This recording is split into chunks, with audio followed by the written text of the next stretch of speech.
আমার নাম হেলেন জাহরিন খান। আমি সাবেক এমপি এবং বিএনপি কেন্দ্রীয় কমিটির সহশিক্ষা বিষয়ক সম্পাদক, জাতীয়তাবাদী মহিলা দলের সিনিয়র জয়েন্ট সেক্রেটারি।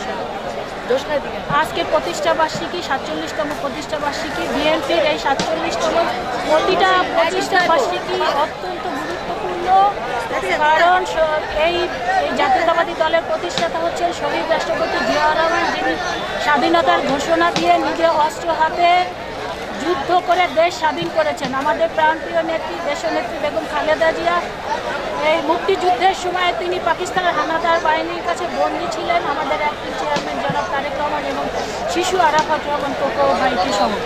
কাজেই এই জাতীয়তাবাদী দলের গুরুত্ব বাংলাদেশের মাটির সাথে, মানুষের সাথে, আকাশ বাতাস সমস্ত কিছুর সাথে।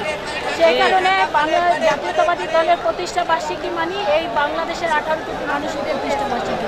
তবে আপনারা জানেন, দীর্ঘ 17 বছর এই জাতীয়তাবাদী দলকে নিঃশেষ করবার জন্য, দুর্বল করবার জন্য, ধ্বংস করবার জন্য দেশি বিদেশি নানা রকমের ষড়যন্ত্র হয়েছে, চক্রান্ত হয়েছে এবং আমাদের প্রাণপ্রিয় নেত্রী, দেশনেত্রী বেগম খালেদা জিয়া, অ্যাক্টিং চেয়ারম্যান জনাব তারেক রহমান সহ বিএনপির সংগ্রামী মহাসচিব সহ একদম তৃণমূল পর্যায়ের নেতা কর্মীদের হাজার হাজার লক্ষ লক্ষ নেতাকর্মীর বিরুদ্ধে মামলা হয়েছে, হামলা হয়েছে, গুম হয়েছে, খুন হয়েছে, বাড়ি ছাড়া হয়েছে, ঘর ছাড়া হয়েছে, চাকরি ছাড়া হয়েছে। কিন্তু তারপরও এই দল এদেশকে ছেড়ে কেউ যায় নাই।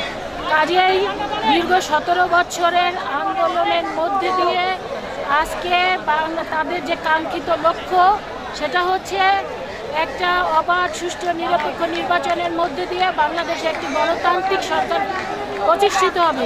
সেই কারণেই আমরা জাতীয়তাবাদী দল এত সংগ্রাম করেছি। এখন অন্তর্বর্তীকালীন সরকারের প্রধান উপদেষ্টা এবং নির্বাচন কমিশনার, আপনারা জানেন, নির্বাচনের একটি রোডম্যাপ ঘোষণা করা হয়েছে এবং সেই রোডম্যাপের মধ্যে দিয়ে আগামী ফেব্রুয়ারির মাঝামাঝি বাংলাদেশে বহুল আকাঙ্ক্ষিত নির্বাচনটি হতে যাচ্ছে। যেই নির্বাচনের মধ্যে দিয়ে বাংলাদেশের জনগণ হচ্ছে বাংলাদেশের মালিক। সেই মালিকরা তাদের নেতা নির্ধারণ করবে, তাদের মূল্যবান ভোট প্রয়োগের মধ্যে দিয়ে আগামী দিনের প্রধানমন্ত্রী নির্ধারিত করবেন।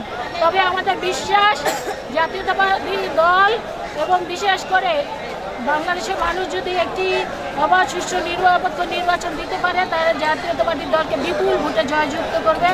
আগামী দিনে আমাদের অ্যাক্টিং চেয়ারম্যান জনাব তারেক রহমান বাংলাদেশের প্রধানমন্ত্রী হবে। তার মধ্যে দিয়ে বাংলাদেশের গণতন্ত্র প্রতিষ্ঠিত হবে, বাংলাদেশের স্বাধীনতা সার্বভৌমত্ব। আপনাকে ধন্যবাদ।